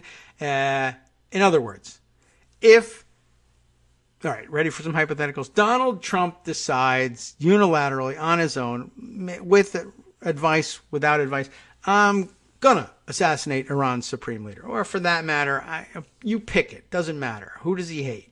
Right now it's Iran, so it's difficult to imagine anything else. But for that matter, the Prime Minister of Monaco. Nothing wrong with the guy. But yeah, he decides he's going to assassinate him. Or if it helps, Iran's supreme leader. If it helps you think about it in more realistic terms. Suppose he says that. And somebody says, well, you can't do that. It's War Powers Act. You got to ask for permission from Congress. You got to have them declare war or something. You ordinarily, outside of war, you can't target the political leadership of the other country. But if you're in war, then you can. So have Congress declare war. Well, they'll never do it. Maybe they would. I don't know. But you worry about that. Or you don't care. Or you don't like Congress. You don't like asking permission. Isn't there some other way I could do this? Somebody would say, yeah, well, if you could arrange it such that the strike in which the Iranian supreme leader is killed is declared a defensive action, the president has the power to say that they're doing things defensively, and that's why we did it, and so therefore we wouldn't need prior authorization for use of military force from the Congress. Not a declaration of war, and not an AUMF. None of the bureaucratic red tape that everybody hates. Right? All you got to do is find a way to make it defensive. Well, how do I do that? And they rack their brains for a while and can't really come up with anything realistic. We could say that he had a gun and we thought he was going to fire at officers, so we killed him, right? Well, he's all the way in Tehran. It makes it difficult. And that's not going to work very well. Until somebody realizes, you know what? You could just say it's a defensive action. The law says that you can't do this unless the president, certifies in some fashion that this is a defensive action. If we just write in a piece of paper, this is a defensive action, and you sign it with a Sharpie, that seems like we're cheating. But the reality is that the Congress will, fight back and forth, and those will be split. But as long as we hold on to the Senate, you'll be fine. There won't be legislation. No legislation will pass the Congress that will curtail your ability to do this. And if somebody sues, the courts are going to say, can't touch that. We don't deal in national security if we don't have to. And it's a political question anyway. And the remedy is, if you think the president is abusing the discretion to declare something defensive by simply declaring it and offering no proof or even an argument whatsoever, then you can impeach him. But we know how that goes. Oh, well, all right then. Let's do that. Let's simply declare it defensive. Now, they haven't had to do that for Soleimani. Soleimani, they have had the tenuous excuse of, everybody knows that his job is to find ways to plan terrorist strikes around the world, and they hate America and they say death to America all the time. And so he was surely planning, because that's his job, to do something that would kill Americans later. And besides which, we might be able to say, there might even be some proof that Iran helped Iraqi insurgents learn how to build and place the IEDs that caused so much damage and carnage in the Iraq War and killed Americans. And so, therefore, we can say he already did it. And so it was that much more likely that we would believe that he would do it again. Therefore, defensive. With Iran's supreme leader, more difficult. They might try to cobble something together. Well, he says death to America and then makes everybody else chant it. And if you're the supreme leader, that means something in Iran. So, therefore, it was tantamount to an Iranian declaration of war, or at least an intention of hostile activities that would lead to the death or imminent danger to Americans and American interests, therefore defensive. They might try that. They might not. They could just go with the more bold route of just, I said it's defensive. So, that's a big problem, and it bothers Mike Lee to some extent, anyway. And Greg wrote about it, but then he tweets in addition to this that this is horrifying, that they couldn't get, apparently in the briefing, they said, so would you be willing to do that? Would you be willing to say that that's outside the bounds of your executive authority? No. Oh, well, that's extremely troubling to me. And another key point, which is in Greg's second tweet about this, today Trump called on all House Republicans, and that's in quotes, all House Republicans, to vote against the War Powers resolution that Democrats are bringing, seeking to limit his ability in light of the fact that he views there as being no limits on his authority, AUMF, declaration of war, War Powers resolution, or not. So, Greg says it's a bad development that Trump has decreed that loyalty to him is now synonymous with giving him absolute, unconstrained war-making authority. And I guess a clip from his latest article is included in the tweet here. Trump has threatened war crimes, has boasted about the size of his missiles, which is a weird thing to boast about because who cares, and just ordered an assassination of a senior military leader in a sovereign country without alerting Congress or seeking its approval, based on intelligence that is dubious at best and on rationales that have fallen apart. But Trump's tweet calling on all House Republicans to vote against new war powers measure now means that being loyal to Trump is synonymous with giving him unconstrained war-making authority, despite all the madness we've seen, and so it shall be. That is rather worrying, and that's what's at stake, and I thought it best to bring that up and discuss that now versus some of the other things that I want to discuss with you, because that vote is happening in the House today, and subsequently in the Senate later on, and the same call will go out that loyalty to the president in this case is what you owe everybody in times of war, even though I won't let you declare that war. I'm not interested in your doing it. And that they just simply see no limits, hypothetically, to what they're doing. And they're getting really, really close to finally issuing that one just outright, this is a defensive action because I say it's a defensive action. And you're just going to have to swallow it. And if you don't like it, I'll campaign against you and you'll lose, and I'll get a crazier Republican in your place in the next primary. So that's, it's hanging out there. It is troubling, to be sure. All right, let's see. What other fun things do I think I can squeeze in the last couple of minutes? I guess I want to make you aware. I haven't heard much more about it, but I'll make you aware. Maybe we'll do some bullet points here. The report from The Hill 2 days ago. Authorities prepared to hand over Roger Stone records to media, according to a report. Let's find out what that's about. Justine Coleman writing in The Hill, just so we can have an eye out for that stuff. Officials are prepared to hand over sealed records from Roger Stone's search and seizure warrants to the media in 60 days. Good reason to delay that impeachment trial. According to Courthouse News on Monday. Maybe we should take a look at that. I'll park that for later study. U.S. District Judge Christopher Cooper decided the documents obtained during the FBI investigation into possible connections between President Trump's campaign and Moscow would be released after 60 days to media outlets that sued for access last year, according to Courthouse News. Federal prosecutors pushed for the 60 days over the 30-day timeline, thanks a lot, proposed by attorney Matthew Kelly, who represents the media outlets, including the Associated Press and CNN. Kelly argued that the slow pace of the case and the public's desire for information warrant a faster timeline. Assistant U.S. Attorney Aaron Zelinsky, what a name to have at this point in time, originally claimed releasing the documents would threaten these probes and the privacy of third parties. But Kelly noted that the Department of Justice will be able to redact any information associated with continuing investigations. Not that their redaction record is particularly good. We'll discuss that tomorrow. He also said third parties that served as witnesses in Stone's trial, such as former White House Chief Strategist Steve Bannon, are already known. Stone's attorney, Robert Bushell, said he also backed the 60-day proposed timeline, saying that sentencing next month will boost the interest in the case, according to Courthouse News. He declined to comment to The Hill. Stone, you know about him, found guilty on all 7 counts in November, including obstruction of justice and witness tampering, sentenced February 20th. So again, I guess part of the rush to getting the impeachment trial started and finished would be, I'm sure, best for Republicans if all of it was disposed of before we were reminded that Roger Stone was on his way to jail and why Roger Stone was on his way to jail and got to read the information about how he landed himself in jail. That would be pretty important. I said I was going to come to this tomorrow. Certainly can't get to it today, but I want to drop the hint about it.